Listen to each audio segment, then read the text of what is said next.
When I say Ev, you say Fest. Ev. Fest! Ev. Fest! I've noticed I'm on the penultimate act on the billing, which I tried to work out why, and I thought that's probably that bit that I am in sex, where you kind of, I think the guys probably understand this more. You're getting towards the finish, and you're ready to finish, but you're not. You want to kind of prolong it just that little bit more. So you try and think of something really dull. I'm that bit, because the rock and roll needs to come. So I usually try and think of football statistics and things like that. And Withicombe. But that never works, because that always gets me more excited. I've got my man bag with me, which is where I keep my poetry. So, I don't know what you think of man bags. I always used to be a bit cynical. I always just thought they were handbags. And that's what inspired this one. It's called Man Bag. It's not a handbag, it's my man bag. My man with a plan bag. My man who can, because he's got it in his handbag for a man bag. It's got no room for girly guff. My man bag's crammed with manly stuff. It may be just a little small, but I need something portable, because a real man is practical, and that's what makes me butch.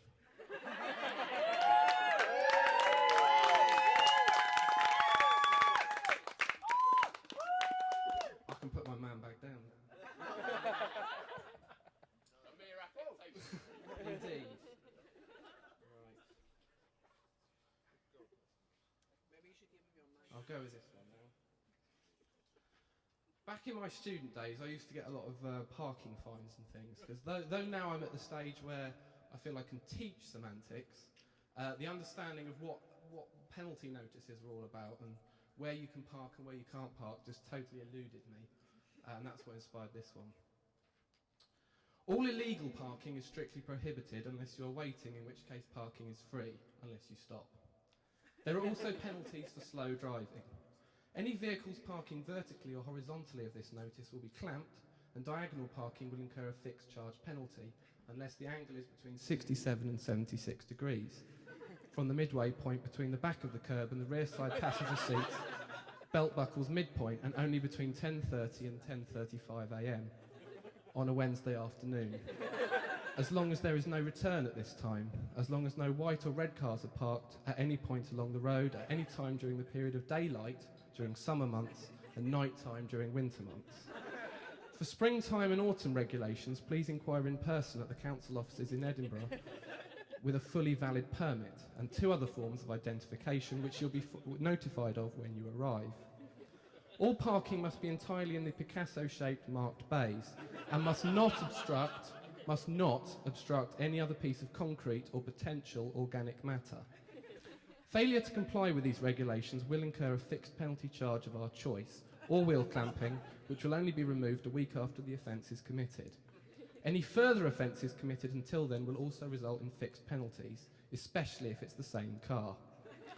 It's strongly advised that if in future you wish to exist legally in this region, you use public transport. Unless you actually want to get there at the time of your intention, in which case please double your estimated journey time, then add on a few days and walk.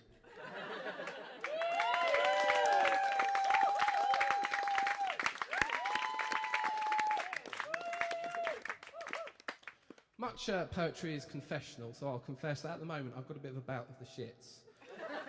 I went on holiday this summer. It was only 3 nights in Dublin, and I got the shits just before I went. I had the shits while I was there, and I only recovered from the shits just when I got back, which made the holiday generally fairly shit. I wrote this. The shits. Oh shit, I've got the bloody shits. My bowels blast forth little bits out from the brownest of exits. The toilet's taking heavy hits after heavy hits.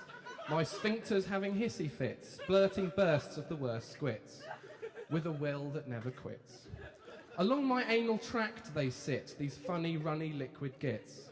The sloppy stuff gets on my tits and really makes me feel the pits. But I have got to keep my wits in case I feel those shitty spits. It's such a bitch to get the shits.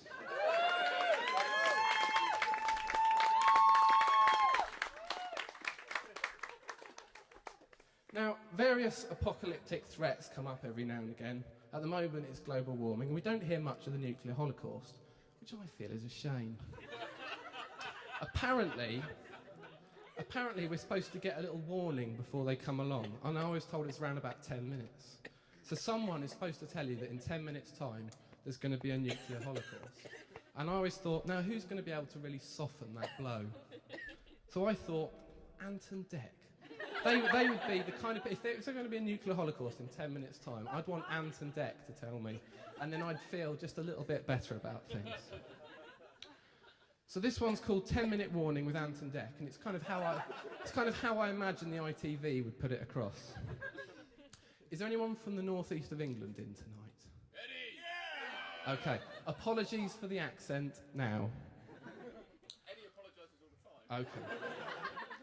Not for the accent, no, fucking wanker. Why aye everybody, and welcome to 10-Minute Warning with me, Ant McPartlin, and me, Declan Donnelly. Due to recent events in world politics, like a nuclear explosion is set to obliterate Britain in about, well, 6 minutes now because of the advertising. That's right, 10-Minute Warning is brought to you in association with Coca-Cola, McDonald's, Nike, Shell, Microsoft, and of course Claire's Accessories, official sponsors of the nuclear holocaust. All things being relative, like, the end of the world is still bad news for most of you. So we, Ant and Dec, have been asked to present the apocalypse in our usual wacky, zany ways. But first of all, Her Majesty's Government have asked us to read the following announcement from our auto cue. Those of you lucky enough to have prepared a nuclear bunker, better get in it now, and better stay in it for a good long while. However, those of you who are lesser prepared, probably because you're poor, or just lazy, you'll probably die. Either instantaneously from the blast, or slow and painfully from the radiation fallout. If I was you, I'd top myself now, like. Because either way you're fucked, and neither way's too pretty, aye. We understand that most of you are probably shitting yourselves round about now. But don't worry, and we stress this, don't worry, you're gonna die, there's fuck all you can do about it. And for those of you tempted to spend your last 5 minutes alive writing into points of view, complaining about our fucking swearing, fuck off. We'll all be dead very soon, it don't shit and matter. Just be thankful we don't get our cocks out, okay? Right, well we've just got enough time left for a pop record. We had approached Will Young and Gareth Gates to do a special nuclear holocaust 10-minute warning duet of Europe's The Final Countdown. However, they didn't fancy it because the pay was shit and the government's budget has gone entirely on us too. And well worth it, we think. So to play you out as you say a final goodbye to your loved ones, as they also prepare to fry alive in the hell resulting from so-called international diplomacy, we've agreed one last time to do an a cappella rendition of our popular PJ and Duncan hit, Let's Get Ready to Rumble.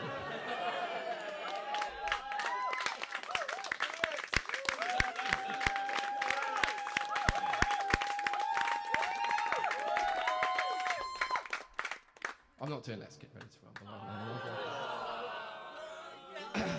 Right. I tend to worry about things, and then sometimes I don't worry about things, and I worry that maybe I should do. And this one's about that. It's called Worries. I'm beside myself with worry, which worries me, because if I'm beside myself, where does this leave myself? If the only context to my being is in my being worried, then I find myself worrying, where would I be without it? Indeed, I've been overcome by the worry won from failure to keep it at bay. But what would happen if it went away? A man without worries is a man without problems, and a man without problems should worry, for to worry is to be concerned. The problem, as far as I'm concerned, is that I worry too much about whether my concerns are a problem and whether this problem should concern me. It concerns me that if it didn't, that would be a worry, for if my problems couldn't concern me, who could they concern? Do you see my problem?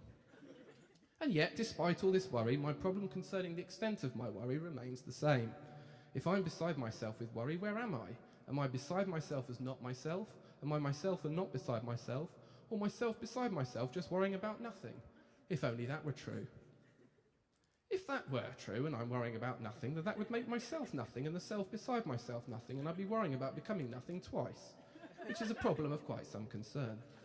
I'm worried.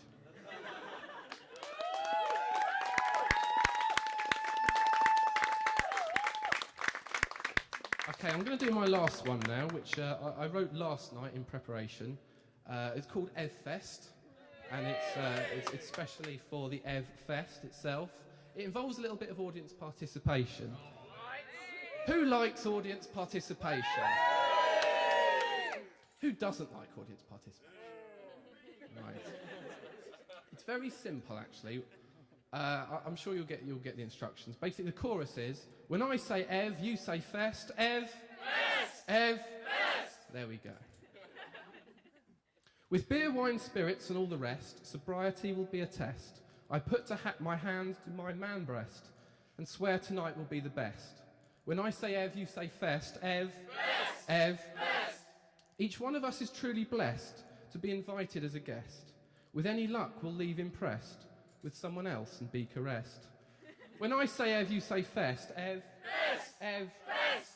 I'm sure in planning, Ev fully assessed the dangers of a poolside jest and opted out, fearing arrest, akin to a Barrymore inquest. When I say Ev, you say Fest. Ev. Fest. Ev. Fest. While some arrived feeling depressed, I'm sure they'll leave renewed with zest. But if you get your trousers messed, perhaps you over-effervesced. When I say Ev, you say Fest. Ev. Fest. Ev. Fest. Have you encountered a party pest? Someone who stands behind you pressed, the kind who you just so detest, sweating in their sweaty vest? When I say Ev, you say Fest. Ev. Fest. Ev. Fest. Ev set out on a simple quest to make sure this would be the best. He called on us to each invest, and now we have the great Evfest. When I say Ev, you say Fest. Ev. Fest. Ev. Fest. Thank you very much.